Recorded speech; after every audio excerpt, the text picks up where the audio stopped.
The topic is before Before, the big event and and then after. Right.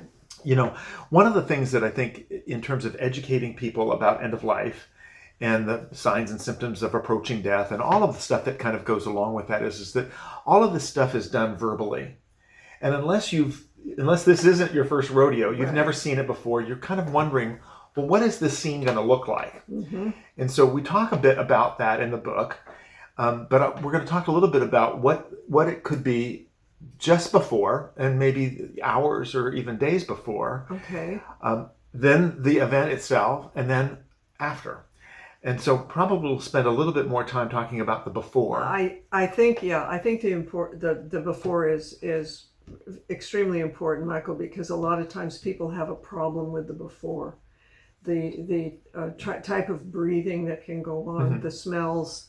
We think the patient is in pain or uncomfortable or hallucinating, and so sometimes that becomes difficult to watch. And what you'll find is family members will make an excuse, not in a negative way, but will go for a cup of coffee, or if they're still smoking, go out for a cigarette, or find the bathroom, or just go out into the hall, because it can go on for a long period of time, and it can be very uncomfortable. One of the issues that does come up is, as Gail was mentioning, is about the breathing. The breathing can be, I always refer to it as wet breathing. That is a problem. And so when patients are, they have lots of extra fluid kind of in their body, what can happen sometimes is just a sound. People will refer to it as a death rattle. Yes. They'll have it kind of coincide with what they call Cheyne-Stokes breathing. And it sounds like the patient is drowning. Yeah. Or the person needs to be suctioned, and the issue really isn't about the patient, it's about us. Because the medicines and things that are given at that time are really to take the sound away, to make the person drier, to make them more or less dehydrated, so that they're not having that wet sounding in their breathing. It's not possible usually at this stage to suction that phlegm out. The stuff is right about here. It's too difficult for the staff to get down that far. They can do it, but it's very uncomfortable. Yeah. I was just going to say, you don't really want to participate at that point with that kind of piece of equipment. No. Respiratory therapists are capable of doing that, but at the end of the day, the patient really doesn't care. They're not. This isn't them struggling to breathe. This is just the sound of breathing going back and forth over that area. Right. Now, if patients are still able to protect their airway by coughing, they would cough because it would be in the way. Right. But what happens is that it's just out of the way enough for air to go by, and it can be loud. It could be gurgly. Sound very uncomfortable. And so a lot of what I will say to people is that we're going to attend to this with some medicines that are appropriate for that, but we're really attending to this because it's uncomfortable for us. For us. I was just going to say, Michael, it's uncomfortable for the people that are actually in the room. Which leads them to do things like, I can't handle this anymore, I got to go out of the room, things of that nature. Right. But we try to be reassuring that the patient doesn't really feel this. This is not something that they're experiencing at this point. And that's where a lot of things are at this point, is we're looking for signs and symptoms that tell us that the person is uncomfortable, so that we know what to do about their discomfort. A lot of times families are completely clueless about this because they've never seen it. They may have an idea of what death might look like, and they may think that, well, gosh, this can't go on that long. They haven't eaten in a couple of days. They haven't had anything to drink in a couple of days. But it can go on for a long period of time. And I can tell you that time takes on a new meaning. And so a short period of time feels like a very long period of time because of what's going on. It can last 2 or 3 days. Easily. Could depending on the amount of fluid intake, either through IVs or things like that the person could last even a week or so in this situation. I always tell people that it's the patient's decision. It's the right. patient's decision. And the patient will linger as long as they need to. Not you and I, not the nursing staff, not the relatives, not the people who love them. It's there to control.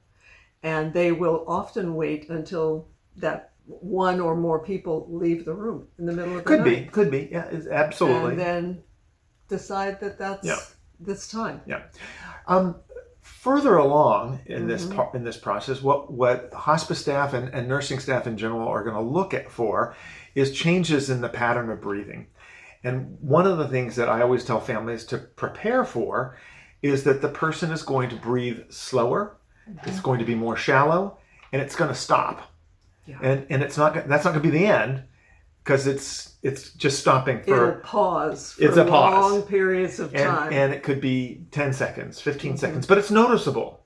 Very. And it's noticeable in the fact that you, as a family member, if you're going through this or you're experiencing this with a loved one, that you will stop breathing with them. Yes. You will hold your breath until they breathe another time. And you'll do it over and over, and you're going to wonder why you're a little lightheaded. And the reason you're a little lightheaded is because you need to breathe. Yeah. And so many families that I've worked with over the years have told me that they really appreciated knowing that that was something that they might do, because they all do it. Mm-hmm.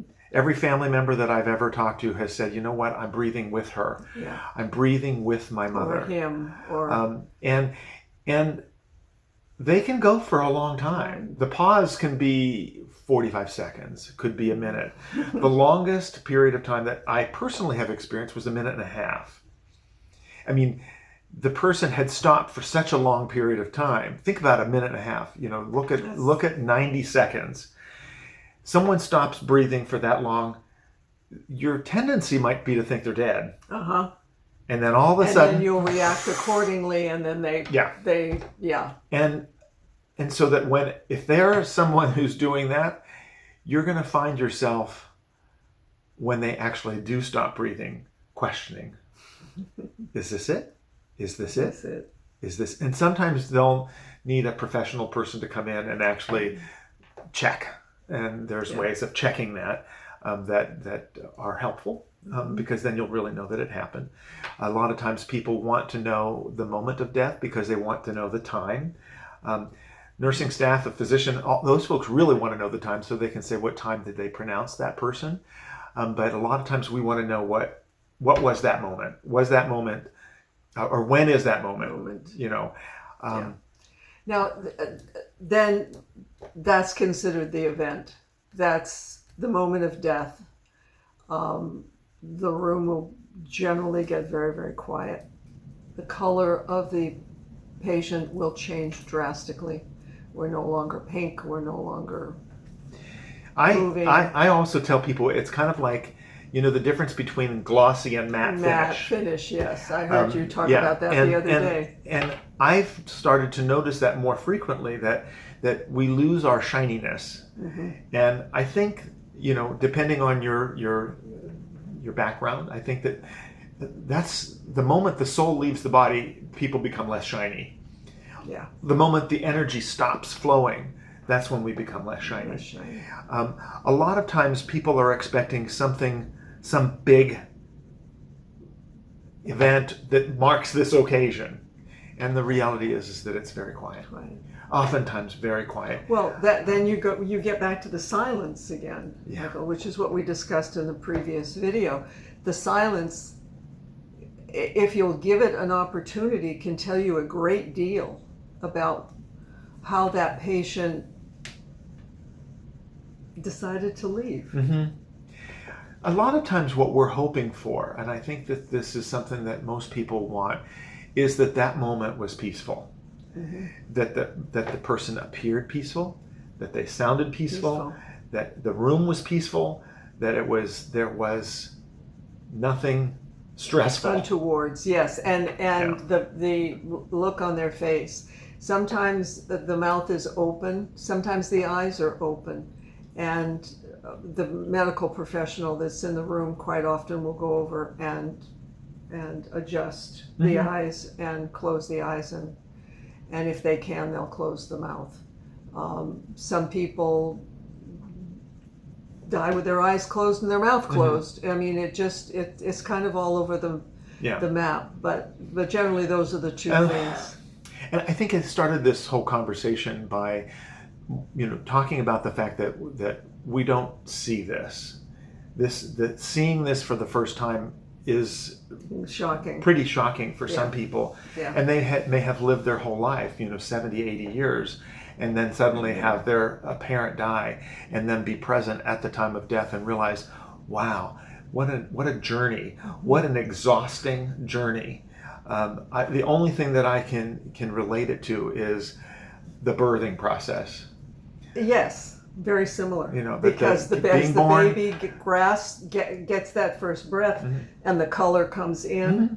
It's the process in reverse. Right, and all that time, that preparation for the baby to be born, can be pretty exhausting. Exhausting. Not just for the mother, but for everybody around. Yes. So.